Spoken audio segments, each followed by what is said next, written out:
you are not alone. That was the point of Isaiah's prophecy, then as now. The words were meant to reassure the people that God could be trusted to remain.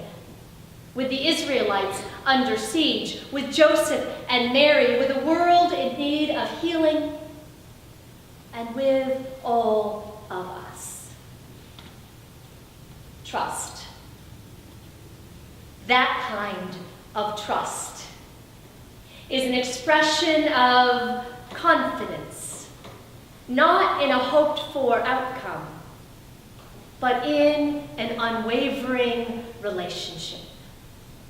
When nothing else feels trustworthy, when the floor threatens to collapse beneath your feet or the way forward is shrouded in darkness, trust this. Not that you will never fall, but that there will be someone there to pick you up. Someone who loves you with the devotion of a father who chose you from birth. Take a moment. Think about the most devoted fathers that you know. The ones who are both tender and intrepid, who will wipe away tears and sing lullabies without shame, who pack the bags and lug them and never forget the snacks.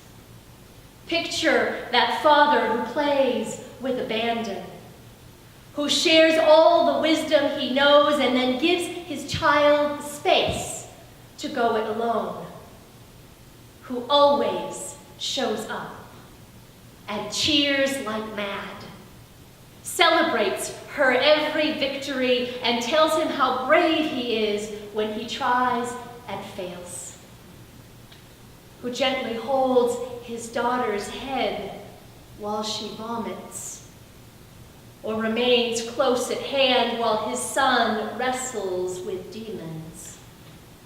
Picture the father who never stops loving, even when the loving feels like it will break his heart in two. That's what we can trust. Love like that, gentle and fierce as the love of the ones who, given the chance, embraced the role of parent with a resounding yes.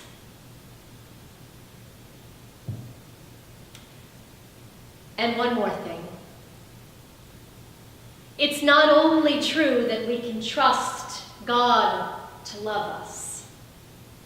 It is also true that God trusts us to love one another. Like Joseph before us, like Mary, we are all called to acts of love and courage for the sake of a world in need of healing. Just imagine what would have happened if Joseph had dismissed those dreams as figments of a distraught mind, if he had turned Mary out, or if, having stuck it out through the birth, he had refused to pack up his life and move the family to Egypt. How would the story have gone? Had Joseph chosen not to be Jesus' father? Sure, someone else might have stepped in, but it wouldn't have been Joseph. And so Jesus would not have benefited from the particular mix of kind and brave that Joseph alone could offer. And that makes me wonder, what might God be trusting you and I to do or be this season? As we enter these final days of preparation to welcome the Prince of Peace, I invite you to pay attention to your dreams, to the whisper of angels, and the unsettling tug of the divine. Ask yourself, Who needs your love, your voice, your courage, or your kindness? Watch for opportunities to say yes. Open your arms, buckle your seatbelts, look to the Christ child, and trust this, that no matter what happens next, no matter how the story unfolds, God, the maker of the universe, mender of broken places, redeemer and sustainer, will be there to love you, to love us all the way through. Thanks be to God.